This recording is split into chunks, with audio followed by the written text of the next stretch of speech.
been working recently with someone who's been involved in a big iris scanning technological program. Not something I agree with, I have to say, iris scanning, but what he found, and he's into none of this stuff, what he found as these people looked very closely at 2,300 eyes, to their amazement, in his estimation, about 4% of the eyes they looked at were of reptilian type and appearance. All over the internet, people started talking about this now, and these pictures are circulating.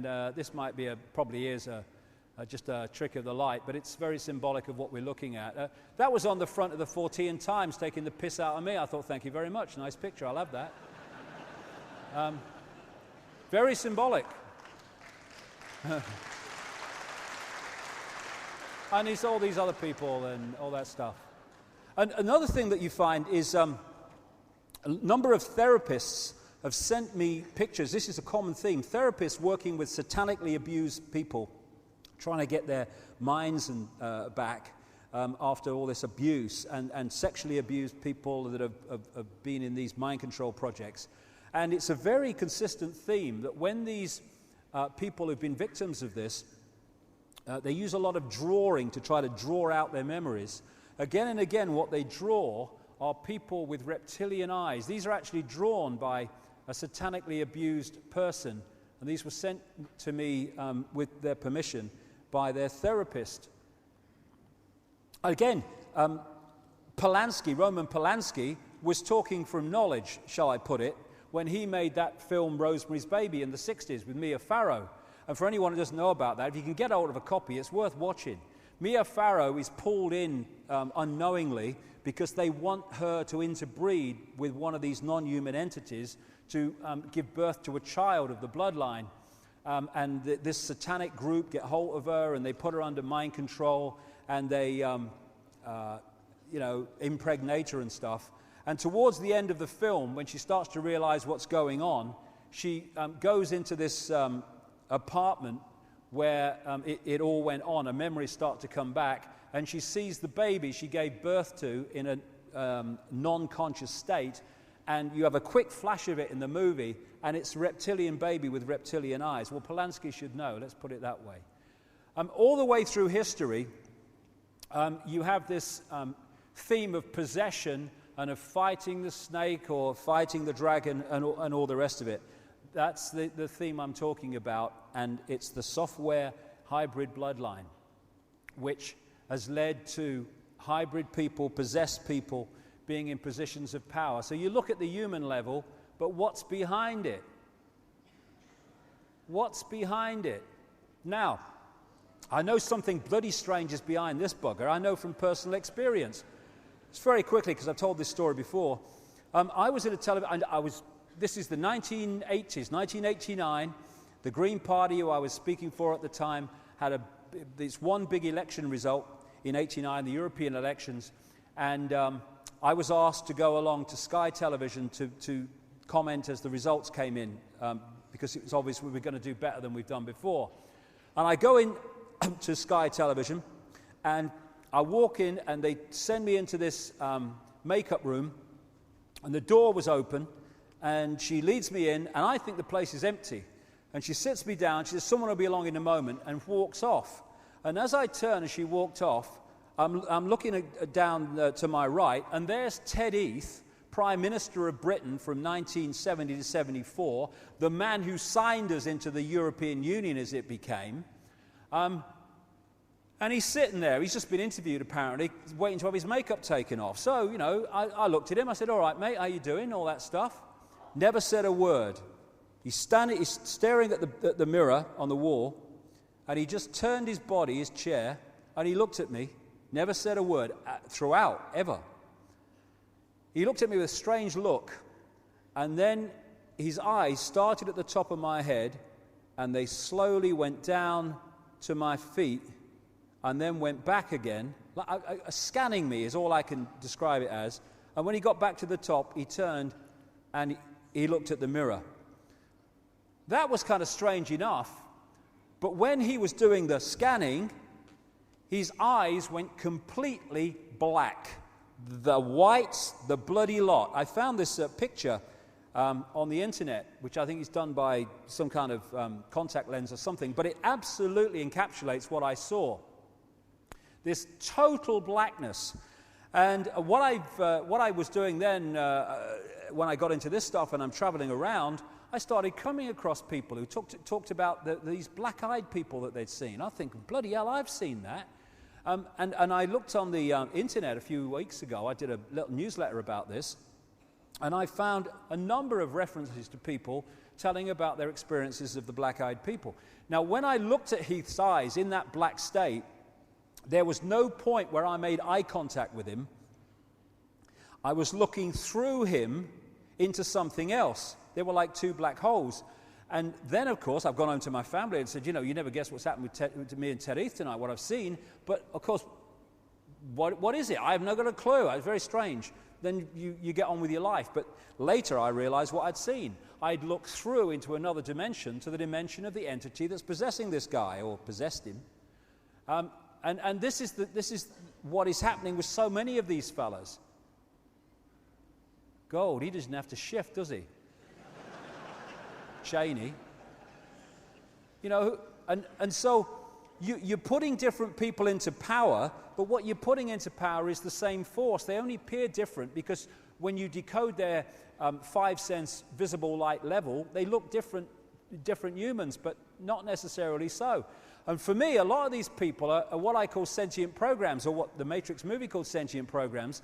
Because this is a digital construct on one level, digital people can be put into this construct and appear to be just as real and normal as us, because it's just another hologram. It's just from a different source. So the woman in the red dress in the Matrix movie, which they put into a computer program, and she looked like anyone else, as if she was just a normal person in the street. I think those people exist, the more that I understand this. And some of these people could be them. The more that I look at this, there seems to be three types of people. There's the sentient programs, which are basically software programs playing out their program. And we're not talking about a PC on the desk computer software. We're talking about one that can interact and react and think for itself up to a point. Much more sophisticated. There's other people who are conscious, but their body conscious level is so dominant in the perception of reality that that's basically just a spectator. And then there are others, increasingly more as we wake up in this time that we're living in, that are actually multi-level connected. And those different people will see the same reality in a completely different way. So there we go, the red dress programs, a Neil Haig portrayal. Carl Sagan, the famous American cosmologist, he was so interested in the reptilian influence on human behavior through the reptilian genetics in the body that he wrote this book, The Dragons of Eden, and pointed out that understanding the reptilian history of humans is to understand so much about human behavior. Because the oldest part of the human brain is what they call the R complex in mainstream science, or the reptilian brain. And it is fundamentally influencing our behavior. This is mainstream science, from the reptilian brain, the R complex, we get cold-blooded behavior, no empathy with the consequences for others of our actions, territoriality, control, wanting to own and control everything, desire to control, an obsession with hierarchical structures of power, top-down control by the few, aggression, might is right, winner takes all. These things all come from the reptilian brain. And I have just described perfectly the behavior of these hybrid bloodlines that we call the Illuminati. That's why they can kill and pepper bomb whole cities of civilians, because they have no empathy with the victims and the consequences for them of their actions. You take empathy out, anything goes. The other thing with the reptilian brain, this is really important in terms of understanding how they control us, is this is where, in the R complex, we get our survival instincts from. Fight or flight. And it's great that we have these survival programs, because otherwise we wouldn't last long. It's keeping us alive in this reality constantly, the survival mechanisms. But if you get caught in survival as a state of being rather than a response to a danger, then you are locking yourself into the reptilian brain, which is the genetics and the vibrational structure that these guys completely understand for obvious reasons. And if you look at society, from cradle to grave, we are constantly being given reasons to fear not surviving. Oh, the credit crunch. Oh, the rising food prices. Oh, the war in Iraq. Oh, will Iran do a nuclear bomb? Oh, this stuff. Oh, what about the kids? Oh, my God. And all those feelings of fear, i.e. survival reactions, lock us into the reptilian brain, which is what they want us to do, because then basically we become to an extent a hive brain with them. This is another important area to understand many things that I'm going to come through here.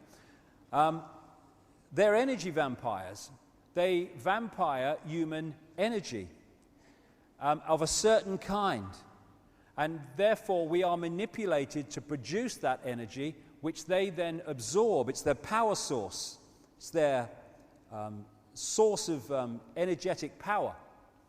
They operate just outside of visible light, but when we project emotional energy, stress, fear, anger, hatred, you can't see that appear in front of you when you feel those emotions, because they're not operating within visible light. They're operating just outside of visible light, at other levels of frequency.